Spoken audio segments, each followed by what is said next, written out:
Finding the tomb of Alexander is the dream of every archaeologist. It's the Holy Grail. For over 2,000 years, the final resting place of Alexander the Great has been one of history's most elusive archaeological mysteries. Ancient sources suggest his body was placed in a grand tomb, possibly located in Alexandria, but its exact location has never been confirmed.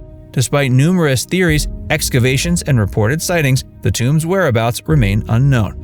Today, we'll take a look at a bold new theory that is reigniting the search: the historical mystery of Alexander's tomb. Alexander the Great died in Babylon in 323 BCE at the age of 32. His sudden death shocked his empire and left his generals scrambling for control. Ancient texts state that his body was initially placed in a gold sarcophagus and intended for burial in Macedonia. However, during its journey, the funeral procession was reportedly intercepted by Ptolemy I, one of Alexander's former generals and the future ruler of Egypt. Ptolemy allegedly redirected the body to Memphis and later to Alexandria, the city Alexander had founded and envisioned as the capital of his empire. For centuries, ancient historians such as Strabo and Pausanias referred to a tomb of Alexander located in Alexandria. Roman emperors like Augustus and Caligula are said to have visited the site. Over time, the exact location of the tomb was forgotten, possibly due to natural disasters, urban development, or religious changes that obscured or repurposed the site. Despite various archaeological efforts, no verified tomb has ever been found. The enduring mystery has led to speculation ranging from Alexandria to Siwa Oasis and even as far as Venice or modern-day Turkey. A new theory emerges. The latest theory gaining attention comes from Dr. Calliope Limneos-Papakosta, a Greek archaeologist who has spent over a decade excavating in Alexandria. Her research focuses on the ancient city's now buried royal quarter, which lies beneath modern buildings, streets, and infrastructure. According to Calliope Limneos-Papakosta, quote, Alexander the Great was not a normal person, he was a superhuman. What he did in 12 years and 8 months, and what he planned to do if he lived longer, was not possible for just anyone. That's why he is considered the greatest of the greats. Using magnetic mapping and underground imaging technologies, her team has identified previously unseen structures, including a large Hellenistic public building beneath a former Greek Orthodox church. Dr. Papakosta believes this area may once have housed the royal necropolis. The scale of the underground architecture, along with its alignment and construction materials, fits the descriptions from ancient writers who spoke of a magnificent tomb in the city center. Her discovery of statues, temple fragments, and inscriptions linked to Alexander's era only adds to the weight of the theory. According to her, Alexandria's ancient layers hold the best chance of revealing the truth, once modern obstacles like buried foundations and legal restrictions can be managed. Alternative claims and competing theories. While the Alexandria theory remains the most accepted among scholars, several competing theories have emerged over the years. One popular idea points to Siwa Oasis in Egypt, where Alexander visited the Oracle of Amun. Some believe he wished to be buried there in line with his divine aspirations. Others argue his tomb was hidden to protect it from looting during times of instability. This secrecy could explain the lack of solid evidence in more obvious places.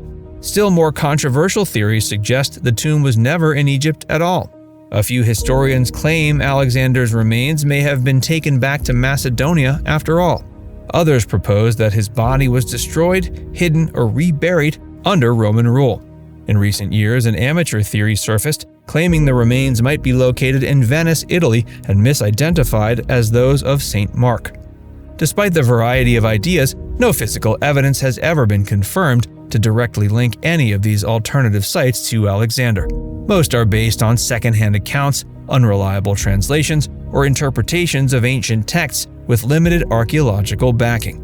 What they do show, however, is how enduring the mystery remains and how much global interest continues to surround the life and death of Alexander the Great.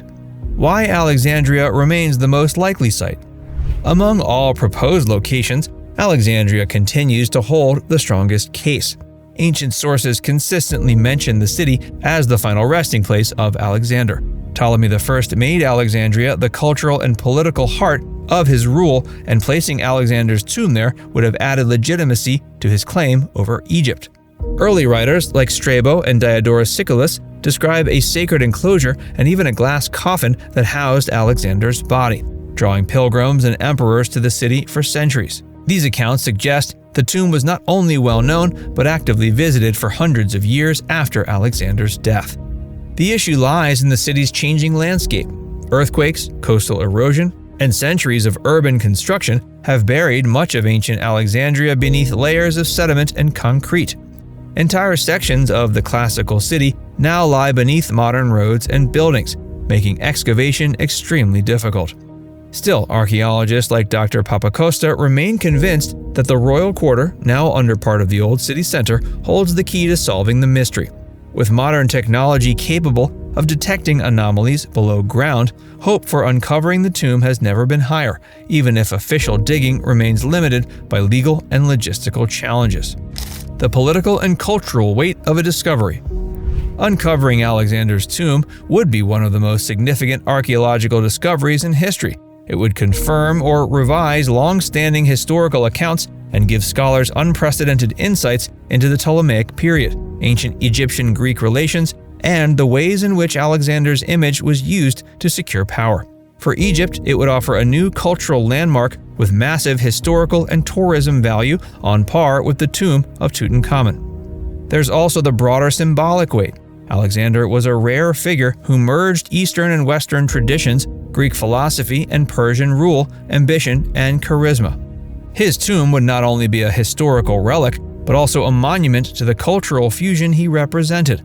Political tensions in the region, however, complicate any potential excavation. Access to key areas in Alexandria remains limited, and large-scale digs require extensive government cooperation, funding, and urban clearance. Still, the potential reward is enough to keep researchers invested even after decades of setbacks and false leads. Modern technology reshaping the search. In recent years, archaeological methods have advanced far beyond traditional excavation. Ground-penetrating radar, or GPR, magnetometry, and satellite imaging are now being used to scan urban areas without disturbing modern structures. In Alexandria, where layers of the ancient city lie buried under dense residential neighborhoods, these tools are proving invaluable. Dr. Papakosta's team has used GPR to map subsurface anomalies consistent with large Hellenistic buildings. Some of these structures have never been previously documented. One of the most intriguing finds is a large underground wall and platform discovered near Shalalat Gardens, believed to have once housed part of the city's royal quarter. The layout and depth suggest it could be part of a ceremonial or monumental complex. Now it's time to hear from you. Do you think we'll ever find Alexander's tomb? Let us know in the comments section below.